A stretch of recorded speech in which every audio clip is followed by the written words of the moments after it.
大家好，我是超子，今天给大家分享湖南辣椒炒肉的家常做法，肉片鲜嫩，辣椒脆爽，下酒又下饭。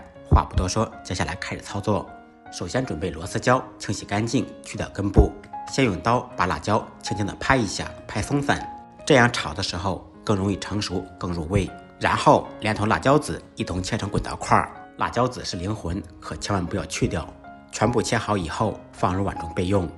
猪肉准备1小块肥肉和1大块瘦肉，放上一点肥肉，主要是为了增加香味。先把肥肉切成薄一点的薄片，切好以后放入碗中备用。瘦肉顶丝切成厚一点的薄片，厚度跟2块钱硬币差不多就可以。全部切好以后放入碗中。瘦肉我们需要简单腌制一下，放入少许姜片、1小勺酱油、少许胡椒粉，用手抓拌均匀。经过腌制以后可以入底味去腥味。再准备1小把大蒜，用刀轻轻地拍一下，拍匀即可，不用剁碎。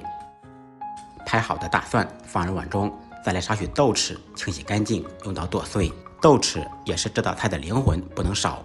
起锅，锅烧空气，烧热以后放入辣椒，在锅中干煸。在炒辣椒时不放油也不放水，这才是辣椒炒肉的正确方式。一边炒一边用勺子按压，把辣椒炒出虎皮，期间可以放入一点点盐，增加底味。这个过程家庭小灶，开中火，大概需要2-3分钟。炒至辣椒变成深绿色，起虎皮以后即可。炒好以后盛出，放入碗中备用。另起锅，锅烧热，放少许油，热锅凉油，先放入肥肉，在锅中煸炒。把肥肉炒出油，炒至肉片卷起来。炒出油以后，如果感觉油多，可以撇出一点来，放入油罐中，继续用来炒菜。放入腌好的瘦肉，这时候改开大火，快速翻炒。瘦肉下锅以后，不要在锅中炒的时间太久，大火把瘦肉炒至乌鱼变色。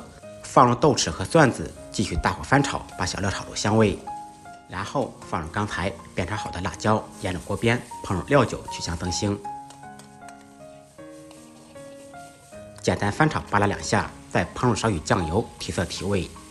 调味放入一点点毛毛盐，少许白糖，少许蚝油。继续大火翻炒，使调料化开。出锅之前烹入一点锅边醋，解腻增香。翻炒均匀，起锅装盘，一道肥肉香、瘦肉嫩、辣椒脆爽的辣椒炒肉就做好了。简单的家常菜，不一样的味道。如果您喜欢这道菜，可以关注、点赞、收藏，有时间做起来。再忙再累，记得按时吃饭。下期视频见，拜拜。